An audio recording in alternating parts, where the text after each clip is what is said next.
Hello दोस्तों, मैं गुड़िया त्रिपाठी आप लोगों को देवी माँ का गीत सुनाना चाह रही हूँ। कैसे के जाऊँ मैया तोरी नगरी, बड़ी दूर नगरी। कैसे के जाऊँ मैया तोरी नगरी, बड़ी दूर नगरी। दिन का तो वहूँ मैया लाज मोरे लागे, दिन का तो वहूँ मैया लाज मोरे लागे।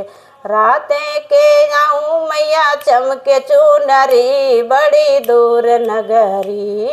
राते के जाऊँ मैया चमके चुनरी, बड़ी दूर नगरी।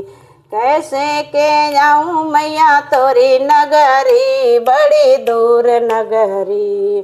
दिन का तो वहूँ मैया लाज मोरे लागे, दिन का तो वहूँ मैया लाज मोरे लागे।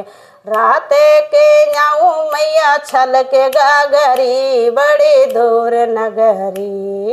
रात के जाऊँ मैया छल के गागरी, बड़ी दूर नगरी। कैसे के जाऊँ मैया तोरी नगरी, बड़ी दूर नगरी। कैसे के जाऊँ मैया तोरी नगरी, बड़ी दूर नगरी।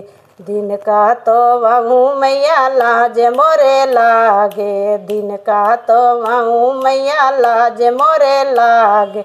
राते के जाऊँ मैया महक नागरी, बड़ी दूर नगरी। रात के जाऊँ मैया महक नागरी, बड़ी दूर नगरी। कैसे के जाऊँ मैया तोरी नगरी, बड़ी दूर नगरी। कैसे के जाऊँ मैया तोरी नगरी, बड़ी दूर नगरी। हेलो दोस्तों, कैसे लगा कमेंट बॉक्स में ज़रूर बताओ।